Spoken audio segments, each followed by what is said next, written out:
Overheard. On Tony Katz Today. I'm Brian Baker with your Overheard for Friday, May the 4th. That's right, May the 4th be with you, huh? That's stupid.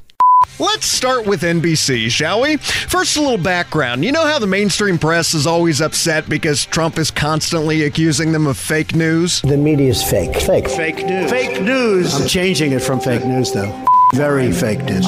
Well, it turns out in their obsessive quest to destroy the sitting president, NBC News screwed up this week and had to retract a story because the original story was fake news. NBC News reported on Thursday that federal investigators in New York City had conducted surveillance on Trump lawyer Michael Cohen's phone lines via wiretapping.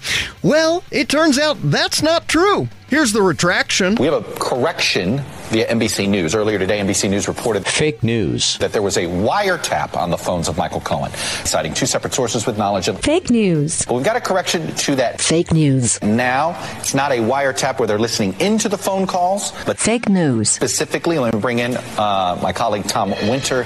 The deep fake news. The level of fake news. Sometimes it's fake news. Sometimes it's fake news. Explain fake news. So, Chuck, based on fake news from two independent sources who have a long-term track record of providing fake news to this news organization, they today, earlier today, based on that fake news, we reported fake news that there was a wiretap on Michael Cohen's phone, and part of that fake news. We said one of those phone calls was between a phone line associated with Michael Cohen and the White House.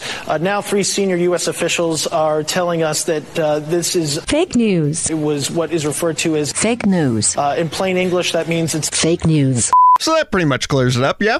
Hey, here's a story you'll see trending on CNN and MSNBC today. Police in New Jersey have finally nabbed the culprit in one of the state's most notorious unsolved crimes. Thomas Tramaglini was arrested without incident Thursday morning. Who is he? The Mad Pooper. Just go with me, all right? It's a Friday. You really want to hear the story about the dog and the screwdriver again? 42-year-old Thomas Tramaglini of New Jersey was charged with lewdness, littering, and defecating in public Thursday after police and school district officials set up surveillance to find out who had been defecating near Holmdel High School's football field and track on a daily basis. Dude, it's the shot put, not the well, anyway.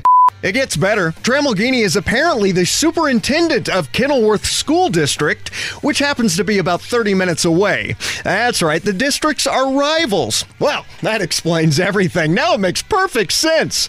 You know, I went to Lawrence Central locally. We had a rivalry with Lawrence North. I think we stole the outfit for their mascot once, but I can honestly say I never dropped by on the way to school to take a dump in their sand pit. Fun tip, the key is to bury, that way they don't see it before they jump. Totally unacceptable. I'm looking at pictures of the school. They got a beautiful facility. For me to poop on. And finally, if you're looking for a fun trip down nostalgia lane this weekend, YouTube Red has released season 1 of Cobra Kai, a continuation of the original Karate Kid. You know, I thought this thing was going to stink. It's great! The story's good, the acting's great, there's all kinds of Easter eggs and throwbacks to the original film sprinkled throughout the various episodes. It's a blast! I just turned 40 and it's totally pushed me over the edge into a midlife crisis, and damn it, I love this song. I don't care what anybody says! Hey, Mr. Miyagi! Bonsai! For Johnny, man. We'll do it for Johnny. That's the wrong movie, you dumb. Huh? I'm Brian Baker. Wait, no, that's the right movie. That's Ralph Macchio. That's The Outsiders. Karate Kid is where he's being bullied and has to fight back. Right, there's that big battle between the Socs and the Greasers. That's the wrong movie. That's Overheard. Hey, have a great weekend.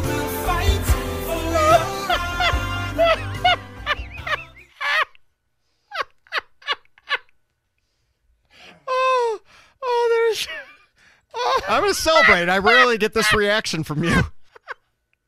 Oh, that is so terrific. Oh, that is so terrific, Brian Baker. Thank you. Guest spot there from Matty Koss, who makes everything better. And you should know, Brian Baker is the most obsessed Eddie and the Cruisers guy I know. And is a total fan of those kinds of movies, The Outsiders being one of them.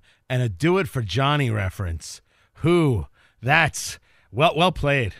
Well played right there. That whole genre of film. That's a good genre.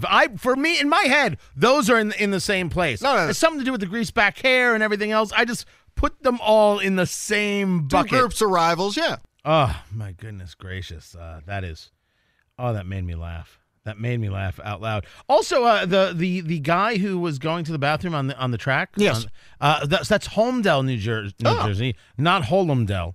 I grew up next to Holmdel, New Jersey. I grew up in Middletown, New Jersey, and Holmdel was right across the street. Yeah. I lived on the border there. Holmdel, expensive place to live. A lot of money in Holmdel, and I'm surprised. I don't understand why somebody would do that. Would decide to just go to the bathroom on the track. Nothing about that made sense whatsoever.